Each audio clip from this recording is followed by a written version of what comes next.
if your organisation works with customers from different countries or just customers that speak different languages, then we can go ahead and we can set up multilingual surveys to accommodate that. So we've looked at this in a previous video.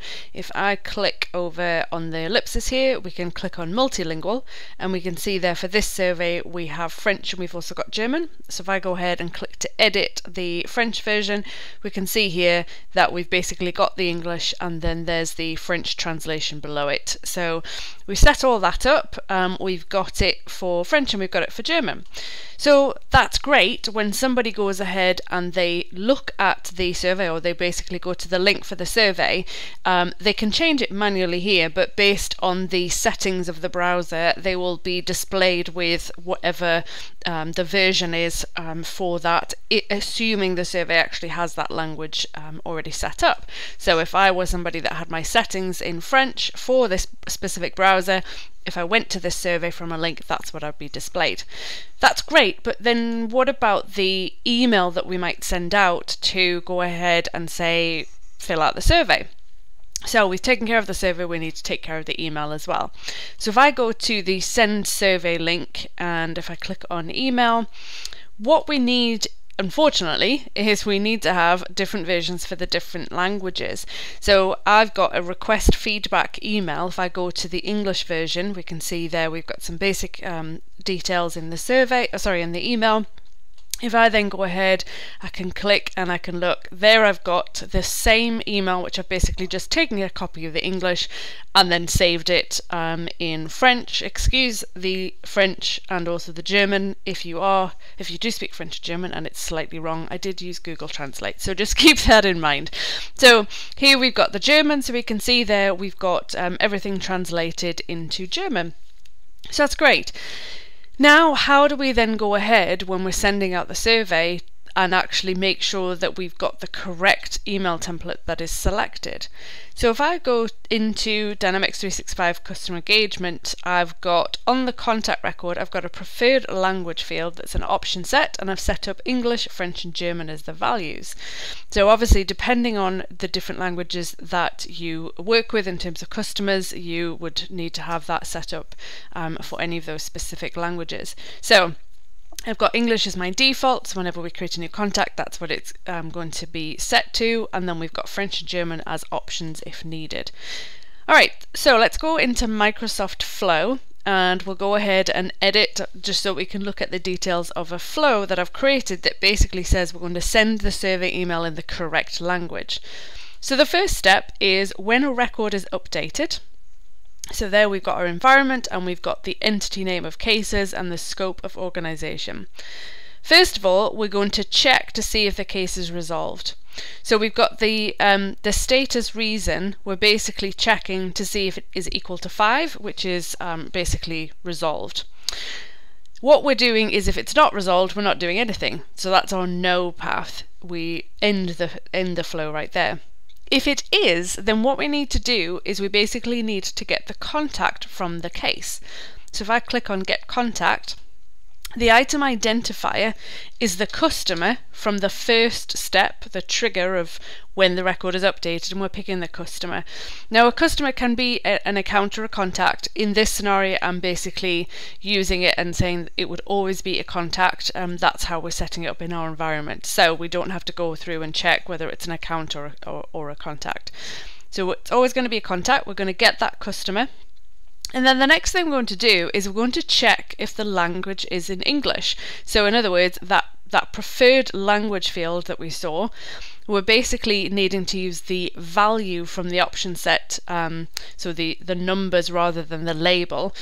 So we're basically saying, is the preferred language equal to this number? And that number is basically the English option from that option set. If it's yes, we're then going to use the Microsoft Forms Pro action, and that is to basically send out an email which will give them the link to say go ahead and complete this survey.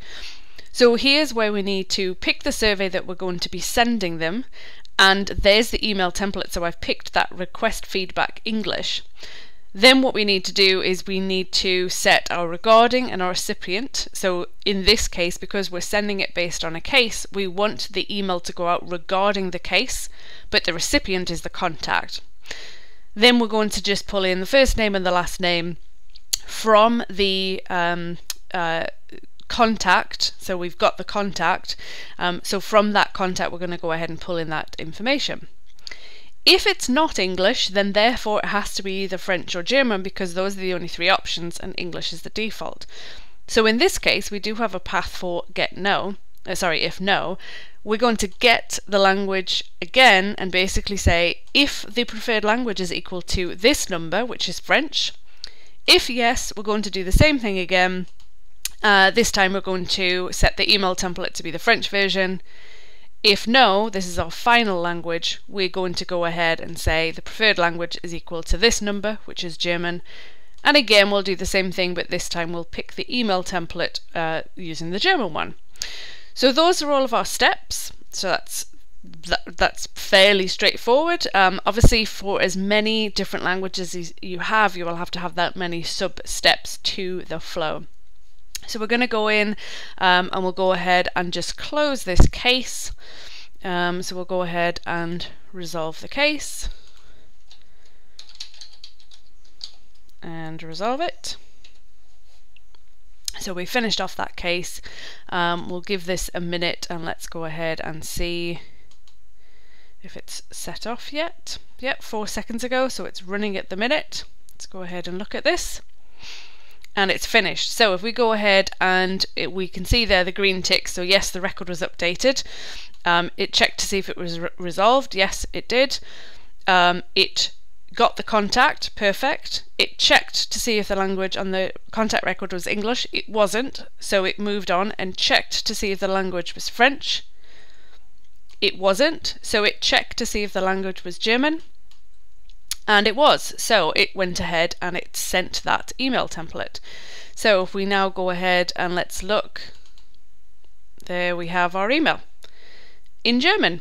Perfect. So as you can see, we've basically got a way in which where we can send our email messages in the chosen language of that contact. Now again, remember that because my browser settings, if I go ahead and click on the link to start the survey, because my browser settings are in English, it's showing me the survey in English. I can click here to change it to German. So if you want to write that into your email templates, that might be a good idea as well. That just says, if you click on the survey and it's in English, go ahead and use the drop-down list to change the language. As mentioned at the beginning of the video, if their browser settings were for German, it would have shown it to them in German automatically. So hopefully this helps, gives you a way in which to combine your email templates and your multilingual surveys and provide hopefully a full multilingual experience. Hi, I'm Megan Walker. Thanks for watching. I hope you enjoyed the video and that you learned something from it.